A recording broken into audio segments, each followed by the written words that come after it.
लोग कहते हैं कि जब पाप का घड़ा भर जाता है तो एक एक पाप बाहर निकलता है। ऐसा ही कुछ अब सुशील कुमार के साथ हो रहा है। सागर धनखड़ हत्याकांड में पहलवान सुशील कुमार की गिरफ्तारी के बाद उसकी दबंगई के कई नमूने सामने आने लगे। अपने रसूख और ताकत का फायदा उठाकर उसने न केवल कई लोगों के पैसे हड़प लिए थे, बल्कि पेमेंट मांगने पर उन्हें बुरी तरह पीटता था।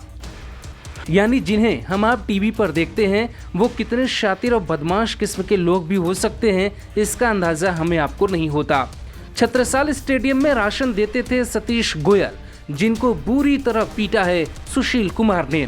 ऐसे में सुशील कुमार पर एक और मुकदमा दर्ज हो सकता है। दरअसल सुशील कुमार ने वहां भी ठगी कर ली जो खिलाड़ियों का पेट भरता था। पीड़ित सतीश गोयल मॉडल टाउन में परचून की दुकान चलाते हैं और कई सालों से छत्रसाल स्टेडियम में राशन भी सप्लाई करते हैं। हालांकि लंबे वक्त से पहलवानों के लिए यह राशन यहीं से आता रहा। सामान की डिलीवरी के बाद कोच के जरिए उसकी पेमेंट सतीश गोयल को कर दी जाती थी। हालांकि सतीश बताते हैं कि पूरे करियर के दौरान सिर्फ सुशील कुमार ने इस तरीके का उनके साथ व्यवहार किया।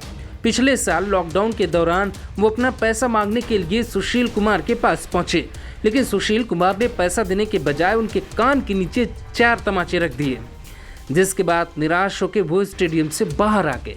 उन्हें कुछ समझ नहीं आया, यानी सुशील कुमार की दबंगई चलती रही। अब किसी व्यापारी के 4 लाख रुपए बाकी होंगे तो जाहिर तौर पे वो मांगेगा। सतीश बताते हैं कि जुलाई 2020 में एक दिन अचानक पहलवान सुशील कुमार ने फोन करके गोयल को स्टेडियम में बुला लिया और बोला कि पैसे नहीं मिलेंगे। जब उन्होंने विरोध किया तो अपने साथियों के साथ मिलकर गोयल को खूब पीटता भी है। इसमें वो अधमरा हो जाते हैं और उसके बाद वो अस्पताल जाते हैं। मारपीट के बाद उन्हें जान से मारने की धमकी भी दी जाती है और उसके बाद व्यापारी को 4 लाख देने के बजाय वहां से भगा दिया जाता है।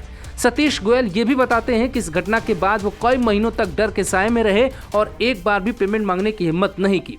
इसके बाद रिश्तेदारों की बात को मानकर हिम्मत जुटा के वो 2020 में मॉडल टाउन थाने में शिकायत करने पहुंचे, लेकिन पुलिस बहुत ज़्यादा जोर देने को तैयार नहीं थी। लेकिन कहते हैं जब पाप का घड़ा भर जाएगा तो अपने आप वक्त उनके खिलाफ चला जाएगा। Bureau report, global Bharat TV.